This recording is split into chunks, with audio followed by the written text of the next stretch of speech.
मंडळी नमस्कार. जसं की तुम्हाला माहिती आहे की या वीकमध्ये नॉमिनेशन टास्क पार पडला होता आणि 5 जण त्याच्यामधले नॉमिनेशनमध्ये होते.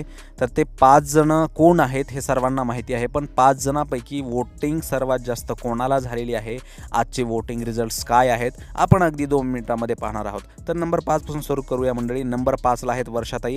वर्षाताईंना अगदी महाराष्ट्राने सर्वात कमी सपोर्ट केलेला आहे. हे खूप अनएक्सपेक्टेड आहे, कारण वर्षाताईंचा गेम वीक आहे, पण मुद्दे त्यांचे चांगले असतात. बाकी वर्षाताई थोड्याशा इकडं तिकडं होत आहेत आजकाल, त्याच्यामुळे महाराष्ट्राने कदाचित त्यांना कमी वोट केलेले असावे. दुसऱ्यांदा जे आहे ते म्हणजे नंबर 4 ला जे आहे ते सर्वात कमी वोट आहेत, तो आहे अरबाज.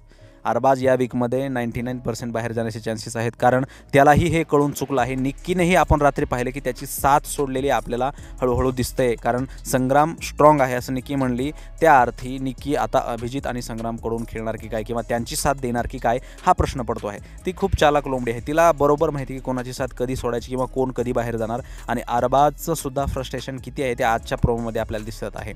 त्यामुळे अरबाज आणि वर्षाताईमध्ये टफ फाईट होऊ शकते. त्याच्यानंतर आहे 3 नंबरला महाराष्ट्राने जिला सेफ केलेला आहे ती आहे निकी. निकीला 3 नंबरला महाराष्ट्राने सेफ केलेला आहे. कदाचित निक्कीमुळे शोला थोडंसं स्पायसीपणा येतो, त्याच्यामुळे महाराष्ट्राने कदाचित निक्कीला सेव्ह केलेला असावं. मात्र ट्रॉफीच्या वेळेसच कळेल की आता विनर कोण होणार आहे. त्याच्यानंतर 2 नंबरला जे आहे ते महाराष्ट्राने सेव्ह केलेला आहे ते म्हणजे जान्हवीला. जान्हवीचा गेम हल्ली खूप इम्प्रूव्हमेंट होतोय, खूप चांगल्या प्रकारे खेळते ती आणि मुद्देसुद्धा चांगल्या प्रकारे मांडते. फक्त या वीकमध्ये थोडंसं वीक टीममध्ये गेल्यामुळे ती नॉमिनेशनमध्ये आली, पण महाराष्ट्राने तरी तिला सेव्ह केलेलं आहे. हल्ली तिने महाराष्ट्राची मनं हे चांगल्या प्रकारे जिंकलेली आहेत. आणि 1 नंबरला आहे.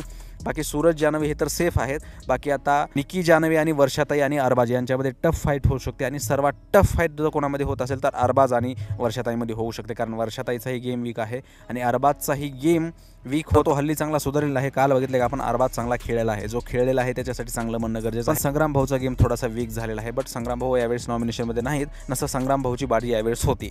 बाकी तुम्हाला काय वाटतं की वर्षाताई आणि अरबाज कोण नॉमिनेटेड होईल आणि कोण जे आहे ते घराच्या बाहेर या वीकमध्ये जाईल? कमेंट करून नक्की सांगा.